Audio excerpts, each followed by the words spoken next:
Hi hello नमस्कार, मैं रवि आप सभी का स्वागत करता हूं। आज मैं हिंदी विषय का समास पढ़ाने जा रहा हूं। मैं समास को क्यों लाया हूं मैं आपको बता दूं। जैसे समास में कन्फ्यूजन होती है बच्चों को, जैसे त्रिनेत्र में कौन सा समाज है, त्रिनेत्र में कौन सा समाज है, इसमें द्विगु समाज आएगा या बहुब्रीहि समास आएगा। ऐसे ही एक अन्य शब्द है नीलकंठ, नीलकंठ में कौन सा समाज आएगा, कर्मधार समास आएगा या बहुब्रीहि आएगा। ऐसे कई प्रश्न परीक्षाओं में पूछ लिए जाते हैं, तो एक कन्फ्यूजन ना रहे, असमंजस में आप ना रहो, इसलिए मैं वीडियो बना रहा हूँ। और वीडियो बनाने का एक मकसद और है कि मैं इसमें आपको ट्रिक से, लॉजिक से और कॉन्सेप्ट से याद करा दूँ। किससे? ट्रिक से, लॉजिक से और कॉन्सेप्ट से तत्काल याद करा दूँ। आप देखते रहिए, बने रहिए। और ये जो वीडियो में बना रहा हूँ वो मुख्य रूप से पटवारी, मध्य प्रदेश पटवारी को ध्यान में रख कर के मैं बना रहा हूँ। और ऐसा नहीं है ये पटवारी को ही प्रिपेयर करेगा, ये अन्य परीक्षाओं को भी प्रिपेयर करेगा, जैसे कि स्टेट पीएससी आदि परीक्षाओं को ये कवर करेगा। तो बात कर लेते हैं समास के बारे में। समास का अर्थ क्या होता है? समास एक्चुअली में संक्षिप्त, समास क्या है? संक्षिप्त है। इसका शाब्दिक अर्थ क्या है? संक्षिप्त है। संक्षिप्त क्यों है? जैसे मैंने यहाँ पर लिखा राम कथा, क्या लिखा दोस्तों? राम कथा या राम की कथा। तो मैं इसे ऐसे लिख सकता हूँ ना, राम कथा, राम कथा। तो इसमें से जो की को हटा दिया, जो मैंने की को हटा दिया, ये क्या है? यही तो समास की नियमों में बंधा हुआ पद, समासिक पद और समस्त पद। ये किस नियम से हटाया हमने की को? समास के नियम से हटाया है। समास के नियम से क्या हट गया? की। तो क्या हो गया? राम कथा। क्या हो गया दोस्तों? राम कथा। तो समास का अर्थ क्या हुआ? संक्षिप्त। क्या हो गया दोस्तों? संक्षिप्त। क्योंकि बड़े वाक्य को क्या कर देता? छोटा। तो इसका शाब्दिक अर्थ क्या हो गया? संक्षिप्त। अब बात कर लेते हैं समास। समास कैसे बना है? समास एक्चुअली में सम धन आस से बना है। कैसे बना है दोस्तों? सम धन आस, आस पास। सम का मतलब होता है समान, जैसा कि ये लिखा है दोस्तों। सम का मतलब समान, आस का मतलब होता है पास पास, पास पास पास, पास पास बैठाना। कैसे पास पास बैठाना? जैसे मैंने ये बोला था राम की कथा, तो राम की कथा को मैंने इन शॉर्ट कैसे कर दिया था? राम कथा। तो ये क्या कर दिया था मैंने? दो पदों को एक कर दिया था, पास पास बैठा दिया था। इसे क्या कहेंगे हम? समास के नियम में बधा हुआ पद, समस्त पद कहेंगे इसे, या समासिक पद। तो ये क्या कर दिया मैंने? बैठा दिया। इसी को हम बोलते हैं समास। अब समास के बारे में मैं आपको बता दूं, इसमें दो पद होते, जैसे कैसे पद? ऐसे ए लिखा सम, ए लिखा आस। तो इसमें दो पद होते, इसे बोलते पहला पद, इसे बोलते दूसरा पद। और अच्छे से इसे बोलते पूर्व पद, इसे बोलते उत्तर पद। इसे क्या बोलते? उत्तर पद। इसे पूर्व पद बोलते हैं, इसे उत्तर पद। समास में दो पद होते हैं, पूर्व पद और उत्तर पद। और इनके जो मेल होता या समास के जो नियम होते हैं उनसे जो बनता, उसे बोलते हैं समासिक पद या समस्त पद। अब आगे मैं आपको डिफाइन करूं, उसके पहले एक शब्द और बता देता हूं। इसकी जो परिभाषा, डेफिनेशन होती है, वो क्या होती है? शब्दों के दो सार्थक शब्दों के मेल को क्या कहते हैं? समास कहते हैं। और वर्ण लिखा है, वर्णों के मेल को क्या कहते हैं? सार्थक वर्णों के मेल को क्या कहते हैं? संधि कहते हैं। तो ये है शब्दों का मेल, क्योंकि ये शब्द है, आपको पता है ये शब्द है, ये भी शब्द है, वर्ण आप जानते होंगे, ये संधि का मैटर है। तो ये क्या? सार्थक शब्दों का मेल है। सार्थक ही क्यों बोला मैंने? सार्थक का अर्थ क्या होता है दोस्तों? सार्थक, सार्थक का मतलब होता है सार धन अर्थक। क्या होता है मेरे मित्रों? सार्थक अर्थ सार प्लस अर्थ, जिसका कोई सारांश निकले और अर्थ निकले, वो सार्थक शब्द है। जैसे मैंने लिखा यहाँ पे कथा, क्या लिखा मेरे दोस्तों? कथा। और तो इसका तो अर्थ भी निकल रहा, सार भी निकल रहा है। या मैंने लिखा थाक, इसका उल्टा कर दिया, तो थाक का मतलब क्या था? कोई सेंस नहीं बन रहा है ना, तो ये कोई सार्थक शब्द नहीं है। कथा का मतलब जो कथनी है, पठनी है, उसे क्या कहेंगे? कथा। कथा करते ही रहता ना दोस्तों। तो आप अपनी वीडियो को आगे जारी रखते हैं, मैं आपको और आगे बताता हूँ। जैसा कि मैंने बता ही दिया आपको, समास का अर्थ क्या होता है? सम धन आस, पास पास बैठाना। समास का शाब्दिक अर्थ संक्षिप्त होता है। समास किसे कहते हैं? इसकी परिभाषा, सार्थक शब्दों के मेल को हम क्या कहते हैं? समास कैसे हैं? इसमें दो पद होते हैं, पूर्व पद, उत्तर पद। जैसे ए पूर्व का पद, ए उत्तर का पद। इसका मतलब क्या होगा? समास हो गया। अब आगे हम चलते हैं और बताते हैं। अब बात कर लेते हैं सबसे पहले समास के भेद। समास के भेद कितने होते हैं? समास के भेद मुख्य रूप से मुख्य रूप से होती है 4। कितनी होती है 4, और कुल कितनी होती है 6। अगर परीक्षा हो यहाँ कुल या सामान्य, तो आपको क्या लगाना है, 6 पर क्लिक करना है। क्या लगाना है दोस्तों, 6 पर क्लिक करना है। अगर मुख्य रूप से या मूलतः लिख दे तो आपको क्या करना है, 4 पर। आइए जान लेते हैं समास के वो 6 भेद कौन कौन से हैं। 6 भेद कौन कौन से हैं उन्हें विस्तार पूर्वक जानते हैं। मैं एक साइड लिख लेता हूँ। अब यहाँ से मैं तुम्हें याद कराने की कोशिश करूँगा, कैसे याद रख सकते हो और कैसे नहीं।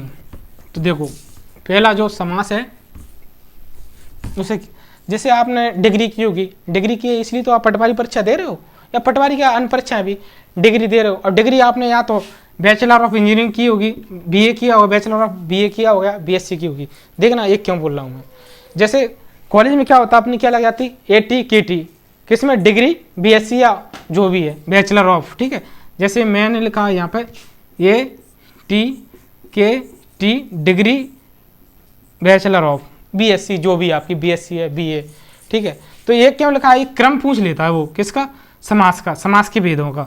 तो एक क्रम है दोस्तों, ये क्या है, क्रम है। ये क्या है दोस्तों, क्रम। समास के कुल समास कितने होते हैं, समास के भेद 6। इसमें A4 आ जाएगा अव्यय।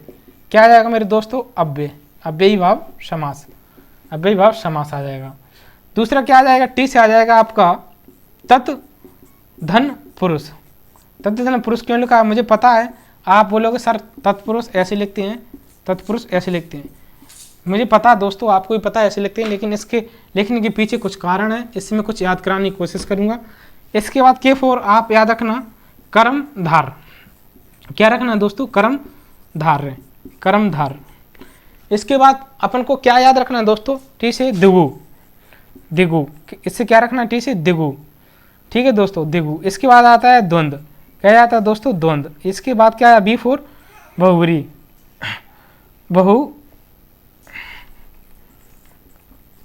बहुब्री, बहुब्री समास, बहुब्री समास, द्वंद्व समास, द्विगु समास, कर्मधार, तत्पुरुष, अव्ययी भाव। अब देखो दोस्तों, इसमें होते 2 पद, इसमें भी 2 पद होते, सभी समासों में 2 पद होते। तो हमें ऐसे ऐसे 2 पद लिख के इसे डिस्क्राइब करते हैं अभी ना, 2 पद। देखो अव्ययी भाव समास, इसमें एक A4 क्या है, ये फर्स्ट पे आता ना, ये फर्स्ट पे, ये वर्णमाला में या अल्फाबेट में भी फर्स्ट पर आता। तब हम क्या करेंगे, इसका पहला पद बोलेंगे प्रधान होता। ये पहले से याद रखेंगे मैं, पहला क्या है, आ फर्स्ट पर आता, तो हमने क्या लिख दिया, प्रधान। इसके बाद प्लस दूसरा पद क्या होगा, इसका गौण होगा। जो प्रधान नहीं है वो गौण होगा। गौण का अर्थ होता है जो कम प्रधान है, गौण का अर्थ क्या होता है, जो कम प्रधान है। प्रधान मतलब जो ज्यादा प्रमुख है, ठीक है। तो यहाँ पे आते तत्पुरुष। तत्पुरुष में अपन को दिख रहा पुरुष ज्यादा प्रधान दिख रहा अपन को, तत् का एकदम मीन्स अपन नहीं निकाल पा रहे ना, तो पुरुष एकदम क्या हो जाएगा, ये प्रधान हो जाएगा। क्या हो जाएगा, आप वीडियो में लास्ट तक बने रहे दोस्तों, इससे मैं कुछ बताऊंगा, क्योंकि ये लॉजिक्स में तोड़ के ला जाऊँ ना। तो ये वाला पद कौन सा हो जाएगा, ये पद हो जाएगा गौण पद। ये क्या हो जाएगा दोस्तों, गौण पद, ठीक है। कर्मधार को हम अभी छोड़ते हैं, अभी मैं 1 मिनट में इसे एक्सप्लेन करूंगा क्यों। अब आ जाते हैं हम डायरेक्ट दिगु पर, सॉरी दिगु द्वंद्व पर आ जाते हैं। द्वंद्व को अगर द्वंद्व मतलब 2 पक्षों में द्वंद्व होता है ना, तो 2 पक्ष इसे काट देते हैं, छोटी दीदी बड़ी दीदी में ना, ये दीदियाँ हैं। तो दीदी कैसी होती हैं दोनों, दीदी होती प्रधान। क्या होती है, दीदी, दीदी जाओ वहाँ कहाँ, दीदी कैसी होती है, प्रधान, दीदी प्रधान। इसमें एक दी है तो इसमें पहला पद प्रधान हो जाएगा। और गा से गिनती, गिनती याद रखें, यानी गिनती आएगी इसमें, गिनती मतलब संख्या ना, पहले में गिनती आएगी। और दूसरा क्या है, ये क्या हो जाएगा, ये अगर ये प्रधान है तो ये गौण हो जाएगा, ये वाला पद क्या हो जाएगा दोस्तों, ये पद क्या हो जाएगा, गौण हो जाएगा, ठीक है। इसके बाद द्वंद्व का मैंने बता ही दिया। बहुब्री मतलब, बहु मतलब होता है बहुत, बहुत, और ब्री का मतलब होता है धनी लोग, बहुत धनी लोग इसमें आ जाते हैं। तो देखो बा से आप रख सकते हो, बाबा, बड़े बूढ़े जो होते हैं उन्हें हम कम प्रधान समझते हैं, मतलब पढ़ा लिखा समाज नहीं, थोड़ा जो कम शिक्षित है वो उन्हें क्या समझता है, कम, उन्हें कम प्रधान समझता है, यानी कि बड़ी बूढ़ी की सुनती नहीं है तो वो अप्रधान है। तो ये दोनों पद क्या हो जाएंगे, बड़ी बूढ़ी से आप याद रखेंगे ना, पाप अप्रधान, अप्रधान, ये अप्रधान होते हैं दोनों ना, अप्रधान, अप्रधान, ठीक है दोस्तों। यहाँ तक आपको उम्मीद है समझ आएगा। देखो इतनी खचड़ी मैंने क्या बताया, मैंने आपको बताया कि आ से आप पहला पद याद रख लेना, ये प्रधान होता, दूसरा पद गौण होता। इसमें पुरुष अपन को दिख रहा है कि प्रधान होगा तो ये प्रधान कर लिया। कर्मधार का मैंने छोड़ दिया, अभी बता रहा हूँ। यहाँ पे बताया द्वंद, दीदी दीदी आ गया तो दीदी यहाँ पे ही प्रधान है, दीदी यहाँ पे ही प्रधान है, ऐसे आप याद रखना। इसमें एक दीदी इधर आ गई है तो ये वाला पद क्या हो गया, प्रधान हो गया। ठीक है भाई। इसका बहुरी बाबा, बाबा लोग क्या होते, अप्रधान होते ना बाबा लोग, तो ये दोनों क्या हो जाएंगे, दोनों पद अप्रधान हो जाएंगे।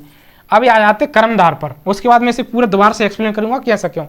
देखो जैसे मान के चलो मैं ट्रक चलाता हूँ, तो ट्रक चला रहा हूँ, ट्रक चलाना तो क्या हो गया, क्रिया। लेकिन मैं प्रतिदिन चलाता हूँ तो क्या हो जाएगा, मेरा कर्म हो जाएगा। क्या हो जाएगा, वो पेशा हो जाएगा।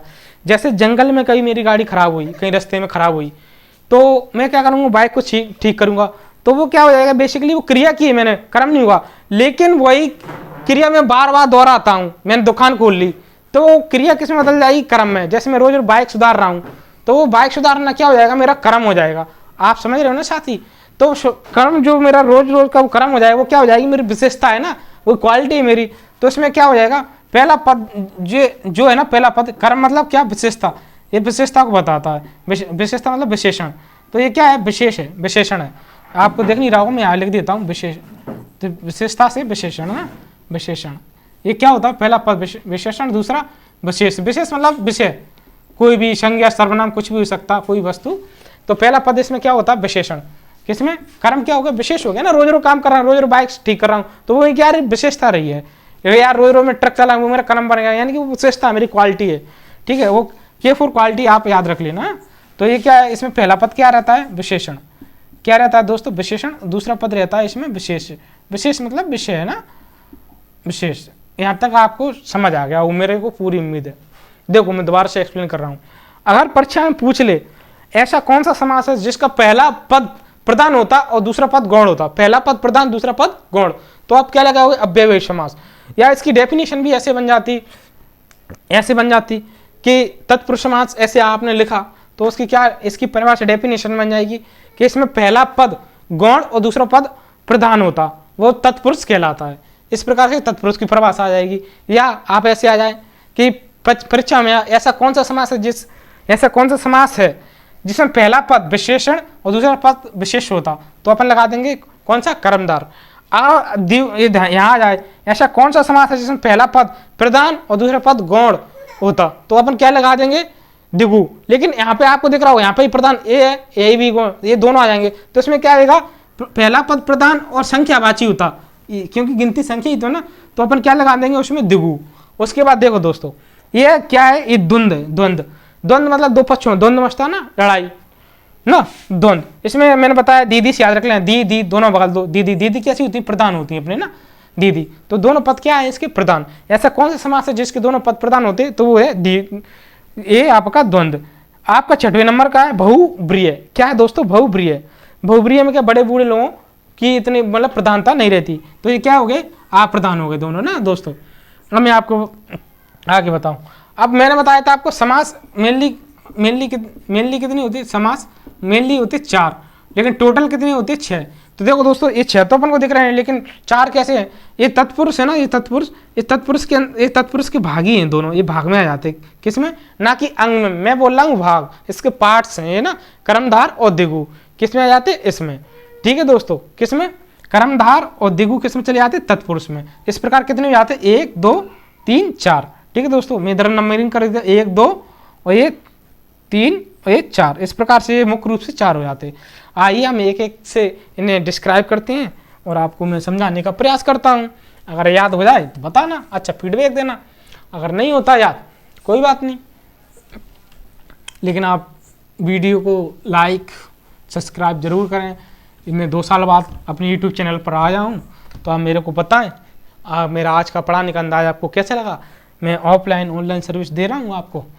ठीक है, मैं इसे हटा देता हूँ और अपन आगे बात करेंगे अव्ययीभाव समास से। किससे बात करेंगे दोस्तों, अव्ययीभाव समास से। ये क्या लिखा है, मैंने बताया अव्ययीभाव समास। इसमें ये क्या, आपको पता ही होगा, आप इतने पढ़े लिखे हो, आपने कई जगह पढ़ भी रखा हो। क्या है इसमें, उपसर्ग है। क्या है मेरे दोस्तों, उपसर्ग। तो इसमें क्या आगे क्या आएंगे, उपसर्ग। क्या आएंगे दोस्तों, उपसर्ग। और यहाँ पे आपने देखा होगा ध्यानपूर्वक, मैं इसे मिटा दूं तो ये या है, ये भी या है, तो इसमें रिपीटेड हो रहे हैं दो शब्द या 2 वर्ण शब्द। इसमें क्या है, रिपीट। तो इसमें पुनरावृत्ति होगी, किसकी, शब्दों की पुनरावृत्ति। तो आ से पहले मैं समझा देता हूँ। आ जैसे आ से अपने उपसर्ग कौन कौन से इसमें आएंगे, आ वाला आ जाएगा, एक तो बड़ा आ का भी आ जाएगा, इसमें हर आ जाएगा, यथा आ जाएगा, यथा आ हर, और आपका इसमें भर आ जाएगा, भर भर। ठीक है दोस्तों, जैसे मैंने यहाँ पे लिखा यथा शक्ति, क्या लिखा दोस्तों, यथा शक्ति, यानी कि शक्ति के अनुसार। यहाँ ऐसे भर लिखा है, भर प्लस पेट, तो क्या हो जाएगा, भर पेट, तो भर पेट। ठीक है दोस्तों, पेट भर के, इसका क्या हो जाएगा, ये तो क्या है, समासिक पद, इसका विच्छेद क्या हो जाएगा, पेट भर के उसमें के की विभक्ति आ गई ना, जैसे मैं लिख ही देता हूँ, चलो, भर पेट भर के, इसमें के की विभक्ति का लोप हो जाता है, किसमें, समासिक पद में। यहाँ तक आपको समझ आएगा। आपको अगर कहीं भी ये प्रत्यय दिख जाए, आ बड़ा आ, हर, यथा, भर, प्रति, पर, पा, प्रा, ये आपको अगर आगे दिख जाए, प्रा आपको दिख जाए, तो आप समझ लेना वो अव्ययीभाव समास है। इसमें आ और आ एक साथ आए, यानी कि इसमें पुनरावृत्ति होगी किसकी, शब्दों की। जैसे मैंने लिखा हाथों हाथ, एक जैसे शब्द है ना, हाथों हाथ, हाथों हाथ, ठीक है। ऐसे लिखा इन रातानु, रातानु रात, तो रात के बाद रात, रात के बाद रात, क्या दोस्तों आपको दिख रहा होगा, मेरा मार्कर खत्म हो गया है। रात, रातानु रात, रात के बाद रात, मतलब एक जैसे शब्द आ रहे हैं ना। अगर ऐसे आ जाते हैं यहाँ पे माता, माता और पिता, क्या जाता है दोस्तों, माता और पिता, शायद आपको दिख रहा हो यहाँ पे माता और पिता, तो क्या ये विलोम हो रहे हैं ना, माता और पिता, तो ये किस में चला जाता, ये अपना चला जाता द्वंद्व समास में। तो यहाँ पे क्या है, रात के बाद रात, एक जैसे शब्द आ रहे हैं, तो किस में है, अव्ययीभाव समास में। ऐसे आप याद रख सकते हो। यहाँ तक अगर आपका कंप्लीट है तो मैं आगे बढ़ता हूँ, इसके बाद कोई डाउट नहीं रहेगा आपको, आप पढ़ते रहें, मैं लास्ट में समराइज कर दूंगा सभी को। इसके बाद आ जाते हैं हम तत्पुरुष पर। तत्पुरुष के जो भेद हैं वो 6 होते हैं। कितनी होती है दोस्तों, 6। और ये जो कारक विभक्तियां आपने पढ़ी हुई 8 होती हैं, लेकिन तत्पुरुष की कारक विभक्ति अगर पूछ ले तो कितनी होती, 6। मैं बता रहा हूँ कौन सी। पहले तो और देखो मैं डिफाइन नहीं कर देता, सबसे पहले ये लिखा है तत् धन पुरुष, क्या लिखा है दोस्तों, तत् धन पुरुष। तत् का मतलब क्या होता है, उसके समान, उसके पुरुष, यही होगा ना। तो उसके पुरुष का मतलब उस पुरुष के समान, उस पुरुष के समान होंगे, यानी कि जीवित वस्तु के समान होंगे लेकिन जीवित नहीं होंगे, जीवित वस्तु के समान होंगे लेकिन जीवित नहीं होंगे। जैसे मैंने शब्द बोला कमल, कमल क्या है, अपन को लगा जीवित है, लेकिन जीवित तो नहीं है, लेकिन जीवित के समान है।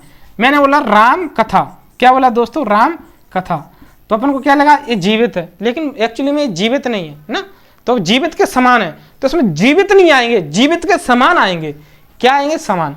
इसलिए इसमें जैसे मैंने लिखा राम, तो इसमें राम नहीं आएगा, क्योंकि राम तो कोई जीवित है ना, कोई लड़का कोई भी एनी पर्सन होता। इसमें आया रवि, रवि क्या जीवित है ना, समझ रहे हो आप। तो ये जीवित लोग नहीं आएंगे, लेकिन जीवित के समान आएंगे, किसमें, तत्पुरुष में। इसके जो 6 भेद हैं वो मैं आपको लिखा देता हूं। इसकी ये विभक्तियां हैं,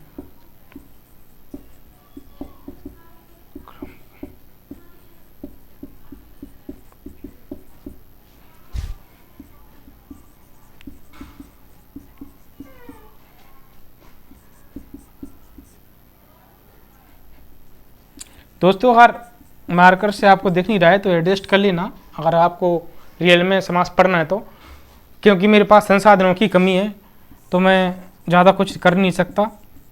अगर समास आपको MP पटवारी क्रैक करना है तो देख लेना। क्या हुआ, कर्ता ने कर्म को करण से, करण के द्वारा संप्रदान के लिए अपादान, अपादान से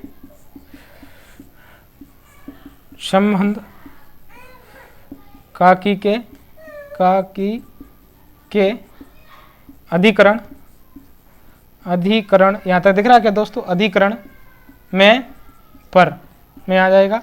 इसके बाद एक और आता है संबोधन, संबोधन, संबोधन में आएगा हे, अरे, ETC ना, यहाँ तक दिख रहा होगा, मैं आपको समझा रहा हूँ। देखो 1 2 3 4 5 6 7 8, एक जो कारक की विभक्तियाँ हैं ये 8 हैं ना, लेकिन इसमें 6 मान्य है। कर्ता को क्यों उठा दिया अभी मैं बता रहा हूँ। अभी कर्ता को इसलिए हटा दी, कर्ता कौन होगा, राम होगा, श्याम होगा, घनश्याम होगा, तुम होगा, तो तुम क्या जीवित हो, इसमें जीवित नहीं आएंगे, जीवित के समान आएंगे, इसलिए इसे हटा देंगे। लेकिन पहला क्रम तो यही रहेगा ना, दूसरा ए रहेगा, तीसरा ए रहेगा, चौथा ए रहेगा, पांचवा ए रहेगा, छठवा ए रहेगा, सातवां ए रहेगा, संबोधन 8वां रहेगा। असंबोधन कैसे करोगे, जो व्यक्ति जीवित होगा ना कि ए इधर आ, अरे सुन, तो क्या होगा, इसलिए इसे भी हटा दिया गया है। कैसे, संबोधन को हटा दिया गया है, कर्ता को भी हटा दिया गया है। अभी कर्ता को मैं हटा रहा हूँ, ठीक है। अभी तो इसे क्या बोलते हैं, जो सेकंड पर लिखा है कर्म तत्पुरुष जो है, इसे बोलते द्वितीय तत्पुरुष, इसे क्या बोले, तृतीय तत्पुरुष, क्रम के अनुसार चौथा, चतुर्थ, पंचम, षष्ठ और सप्तमी। तो इसे सप्तमी, अधिकरण को क्या बोलते हैं, अधिकरण तत्पुरुष को सप्त तत्पुरुष। यहाँ तक आप समझ गए। अब मैं इसे हटा सकता हूँ ना दोस्तों, तो अपन आप यहाँ से डिफाइन करते हैं। इसमें देखो मैं यहीं पे आपको चाहो तो अगर दिख रहा है तो मैं यहीं पे डिफाइन कर देता हूँ। इसमें क्या होगा, को की विभक्ति का लोप होगा। इसके समासिक पदों में को की विभक्ति का लोप होगा। किसमें, कर्म, करण में क्या होगा, करण में क्या होगा मेरे दोस्तों, करण में से और के द्वारा की विभक्ति का लोप होगा। इसमें के लिए विभक्ति का लोप होगा। अपादान में से विभक्ति का लोप होगा। काकी में का लोप होगा, का की का। अधिकरण में और पर का लोप होगा। यहाँ पे अगर आपको दिख रहा है तो आप बता दीजिए। अब मैं वो कर्म पर आ जाता हूँ। जैसे मैंने लिखा दोस्तों, जैसे मैंने लिखा रथ चालक, क्या लिखा यहाँ पे, रथ चालक, क्या लिखा दोस्तों, रथ चालक।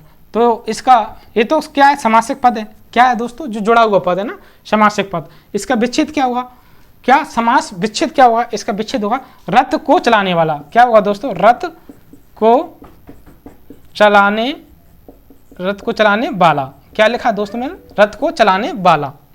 तो आपको दिख रहा हो, इसमें को दिख रहा है ना बीच में, तो हम समझ गए ये कौन सा तत्पुरुष है, कर्म तत्पुरुष है। कौन सा, कर्म तत्पुरुष है दोस्तों। इसी प्रकार कई और हैं। जेब कतरा, तो जेब को कतरने वाला। चिड़ी मार, चिड़िया को मारने वाला, ठीक है दोस्तों। गगन चुम्मी, गगन को चूमने वाला। मनोहर, मन को हरने वाला। सभी में क्या रहा, को, मन को हरने वाला, तो मनोहर, मनोहर, ठीक है दोस्तों। मैं यहाँ तक आपका क्लियर हो गया तो मैं करण पर आ जाता हूँ। करण तत्पुरुष पर आ जाते हैं। करण में किसका लोप होगा दोस्तों, से का। से का, जैसे रोग से ग्रस्त, क्या लिखा दोस्तों मैंने यहाँ पे लिख दिया, रोग से ग्रस्त, ये लिखा है रोग ग्रस्त। तो इसका क्या होगा, रोग से ग्रस्त। विच्छेद क्या हो गया इसका दोस्तों, रोग से ग्रस्त, ग्रस्त। तो हमको पता चल गया ये कौन सा है, करण तत्पुरुष है। ये कौन सा है दोस्तों, करण तत्पुरुष। कैसे पता चला, क्योंकि इसमें से की विभक्ति आ गई। आप क्या रहोगे, अपादान में भी से, तो अपादान में होता है अलग होने का भाव। क्या अलग, जैसे कि रोग से मुक्त, मुक्त यानी कि क्या है, वो दूर है, बाहर है। आप समझ रहे हो ना दोस्तों मैं क्या कहना चाह रहा हूँ। ग्रस्त के उसी में जुड़ा हुआ है, और जो अलग का भाव दे, रोग से मुक्त, मुक्त क्या होगा, बाहर की ओर देगा ना, बाहर। ऐसे ऋण, ऋण से ऋणग्रस्त, ऋणग्रस्त मतलब ऋण उसी में, मतलब ऋण से उसी में जुड़ा हुआ भाव है। और ऋण से मुक्त मतलब उससे बाहर। तो ऋण से जो बाहर है, ऋण से मुक्त है, वो किस में आएगा, अपादान में। और जो ऋण, जो रोग से ग्रस्त है या ऋणग्रस्त है, वो किस में आ जाएंगे, आपके करण तत्पुरुष में। ऐसे मैंने लिखा तुलसीकृत, तो तुलसी के द्वारा रचित या कृत, तुलसी के द्वारा से तो आप पता ही कर लोगे, तुलसीकृत। क्या लिखा दोस्तों, तुलसी, ये लिखा तुलसी कृत। तो इसका अर्थ क्या हुआ, तुलसी द्वारा रचित, यही हो ना। तो तुलसी के द्वारा रचित, तो इसमें के विभक्ति अपन को पता चल गया, ये क्या हो गया, करण तत्पुरुष। संप्रदान के लिए, अब इस पर आ जाते हैं हम डायरेक्ट संप्रदान पर। देखो दोस्तों, संप्रदान के कुछ उदाहरण लिखवा देता हूं। जैसे मैंने लिखा विद्यालय, क्या लिखा दोस्तों, विद्यालय, ये क्या लिखा, विद्यालय। तो इसका अर्थ क्या हुआ, विद्या के लिए आलय, विद्या के लिए आलय, ये, या विद्या के लिए घर। इसका अर्थ क्या हुआ, विद्या के लिए आलय। इसमें अपन को कैसे पता, के लिए आ गया, क्या आ गया, विभक्ति चिन्ह। के लिए किसमें, संप्रदान में। तो अपन क्या पढ़ रहे हैं, संप्रदान, विद्या के लिए घर। ऐसे आएगा प्रयोगशाला, प्रयोग के लिए शाला, हथकड़ी, हाथ के लिए कड़ी। तो आपको ये क्या समझ आएगा, संप्रदान तत्पुरुष समझ में आ गया वो। अपादान मैंने आपको बता दिया। संबंध काकी के, संबंध पर आ जाते हैं अपन। संबंध पर जैसे मैंने लिखा दशरथ, ये लिखा दशरथ पुत्र, दशरथ पुत्र, तो इसका अर्थ क्या हुआ मेरे प्रिय दोस्तों, इसका अर्थ हुआ दशरथ के पुत्र। मैं लिखकर बता देता हूं कैसे, दशरथ, दशरथ के पुत्र। इसमें क्या है, किस कौन सी विभक्ति आ गई, के काकी के किस में आता है, संबंध में। तो ये किसको, संबंध को दर्शा रहा है, कौन, ये के किसे दर्शा रहा है, संबंध को।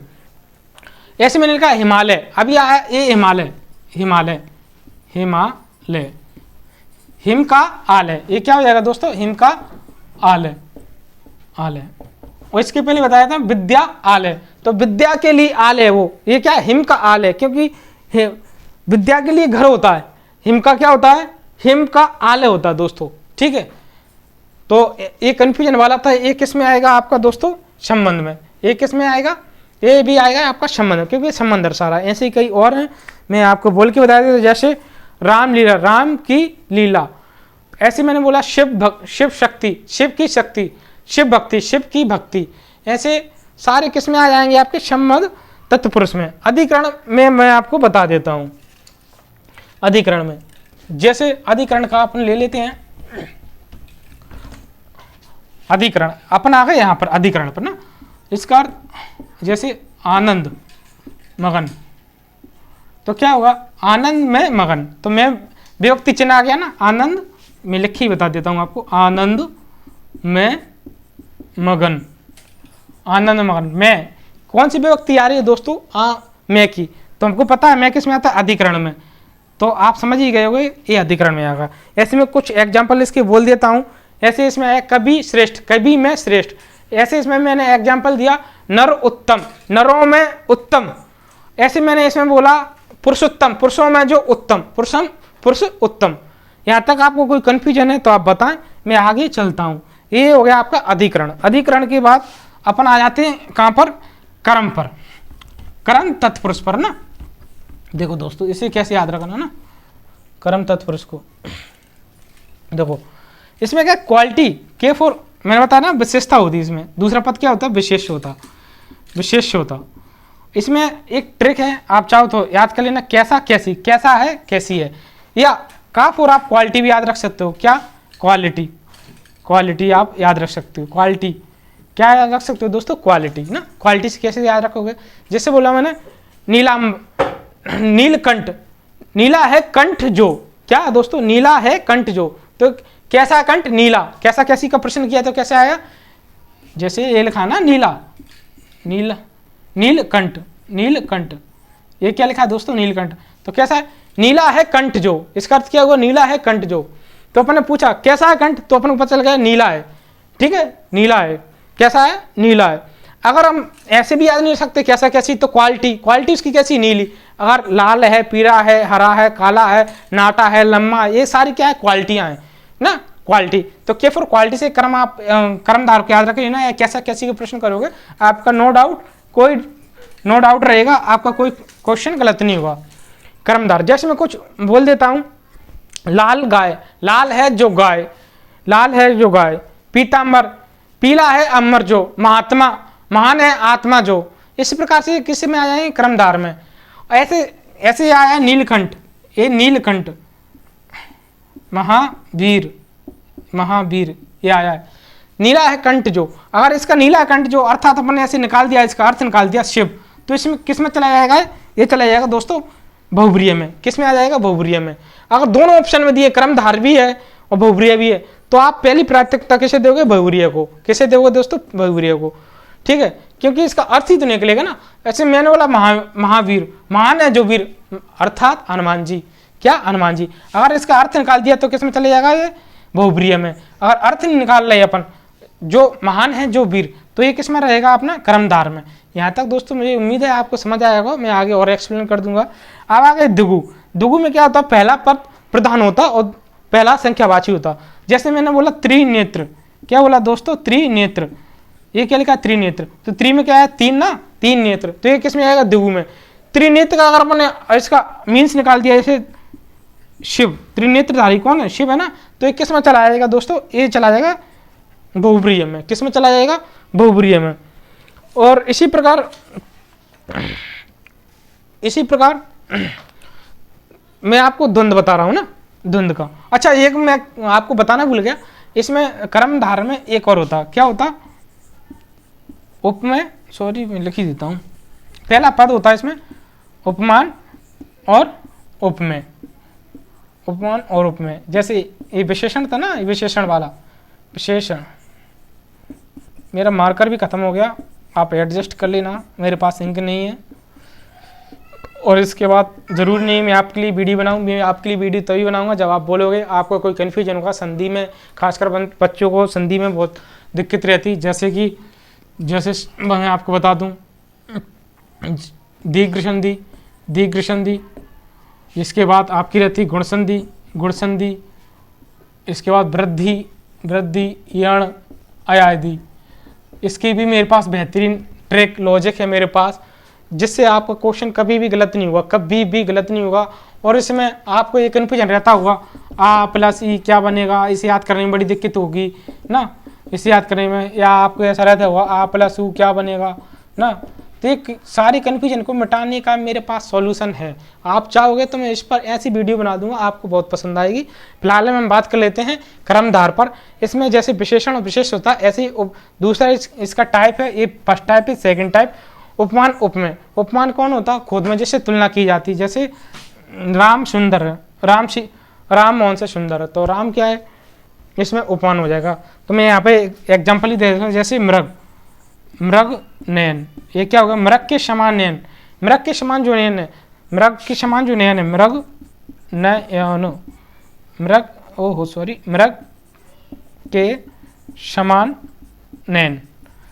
देखो मृग क्या हो जाएगा? इसमें उपमान हो जाएगा, ठीक है। के समान नयन, जिससे तुलना हो रही है वो क्या हो जाएगा? उपमेय हो जाएगा, ठीक है दोस्तों। इसके कई मैं बता देता हूँ उदाहरण, जैसे कनकलता, चंद्रमुख, चंद्र के समान मुख, कनकलता, कनक के समान लता, और सूर्य प्रताप, सूर्य के समान प्रताप। ये किस में आ जाएगा? सारे आपके क्रमधार में। और आप भूल जाओ तो क्वालिटी से याद रख लेना। दिगु, दिगु का मैंने बता दिया, इसमें गिनती आएगी, पहला पद प्रधान रहेगा। और दिगु, त्रिनेत्र मैंने बता दिया, अगर इसका अर्थ निकाल दिया तो बहुब्रीहि में आ जाएगा, अन्यथा दिगु में रहेगा। अगर दोनों ऑप्शन में दिगु और बहुब्रीहि है तो आप बहुब्रीहि पे क्लिक करोगे, ठीक है दोस्तों। ये ऐसे आया इसमें, और दिगु में ऐसे आ जाते हैं त्रिफला, तीन फलों का समूह या समार। और इसमें आ जाएगा पंचवटी, 5 बटों का समूह। और इसमें आ गया जैसे दोपहर, 2 पहरों का समूह। तो इसमें क्या आ जाएगा? दो आ रहा ना, दोपहर, 2 पहर। तो इसमें संख्यावाची आ रहा ना, गिनती वाला ना, वो आ गया, ठीक है। इसके बाद चलते अपन द्वंद्व पर। किस पर? द्वंद्व। द्वंद्व मतलब दो लोगों के बीच में विपरीत ना, तो इसमें ऐसे आएंगे विपरीत विलोम वाले, जैसे माता, और ये चिन्ह आएगा बीच में, माता और पिता। तो इसमें जो विभक्ति रहेगी वो क्या रहेगी? और यथा तथा की। माता पिता, भाई बहन, भाई बहन क्या रहेगी दोस्तों? भाई बहन, माता पिता, भाई बहन, पति पत्नी, लड़का लड़की। तो इसमें विलोम रहेंगे।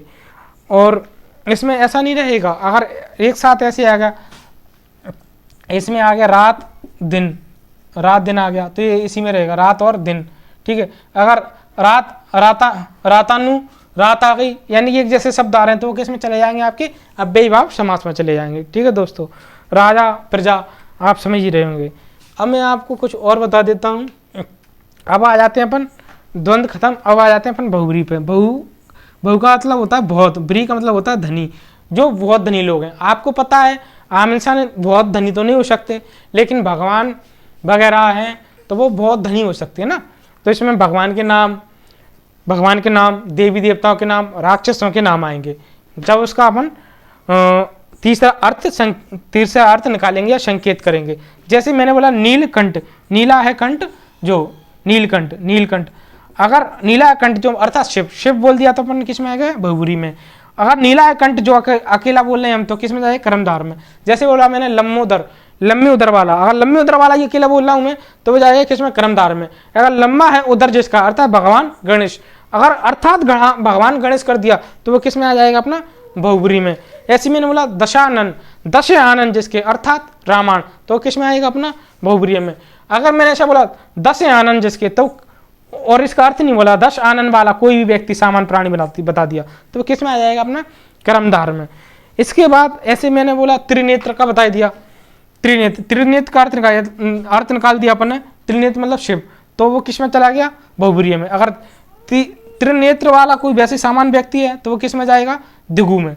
अगर त्रिनेत्र 3 नेत्र वाला है जो ऐसे आया तो आप क्या लगाओगे दिगु, और त्रिनेत्र हैं जो अर्थात शिव, तो आप क्या लगाओगे आप बहुब्री लगाओगे। ऐसे मैंने बोला चतुर्भुज, क्या बोला दोस्तों यहाँ पर लिख देता हूं मैं, चतुर्भुज, चतुर्भुज। इसमें ऐसा लगा चार भुजाएं हैं जिसकी, 4 भुजाएं जिसकी, तो ये किस में जाएगा 4 से दिगु में, 4 पहले आ रहा ना चतुर। अगर इसमें ऐसे अगर 4 भुजाएं हैं जिसकी अर्थात भगवान विष्णु, अगर भगवान विष्णु आएगा तो किस में आएगा बहुब्री में। इसके साथ इसी के साथ हमारा क्या लेक्चर समाप्त होता है। अब दोस्तों मैं 2 साल बाद यूट्यूब पर दोबारा आया हूँ पढ़ाने, आपको अच्छा लगे तो बताना। अभी पटवारी की परीक्षा अभी दूर है, 15 मार्च को। आपको किसी में भी दिक्कत हो, संधि में, समास में, किसी भी चैप्टर में, वो चैप्टर कुछ भी हो, मैं हिंदी पढ़ा देता हूँ, पॉलिटी पढ़ा देता हूँ, इकोनॉमिक्स भी पढ़ा देता हूँ। आपको अगर गणित में भी कोई डाउट है किसी चैप्टर को लेकर तो मैं आपको गणित बता दूंगा, नो डाउट। मैं सारे सब्जेक्ट पढ़ा देता हूँ, बट मेनली मेरे जो सब्जेक्ट हैं हिंदी, इकोनॉमिक्स, पॉलिटी और जियोग्राफी, इन सब्जेक्ट से फिजिक्स, केमिस्ट्री, इनसे कोई भी अगर कोई डाउट आता है तो आप मेरे को ज़रूर बताएं, मैं उस पर वीडियो बना दूंगा। और आपको खासकर संधि में आपकी संधियाँ गलत हो रही हैं, संधि समझ नहीं आ रही हैं कि इसमें 2 मात्रा आएंगी, सिंगल मात्रा आएगी, या आ प्लस ई क्या बनता है, आ प्लस आई क्या बनता है, इससे क्या बनता है, तो नो डाउट मैं आपको ऐसी लॉजिक दूंगा ना, तो आप खुद ही पता कर लो कि संधि में कौन सी संधि बनेगी विद इन सेकेंड। कोई और ऐसी ट्रिक, ऐसा लॉजिक बताऊंगा ना, अभी तक आपने यूट्यूब पे नहीं पढ़ा होगा, और कुछ ही समय में, कुछ ही सेकंडों में उसका आप आंसर 99.99 की गारंटी रहेगी मेरी, आपका कोई क्वेश्चन गलत नहीं होगा। तो आप मेरी वीडियो को लाइक सब्सक्राइब करें, और पसंद आए तो शेयर भी कर देना।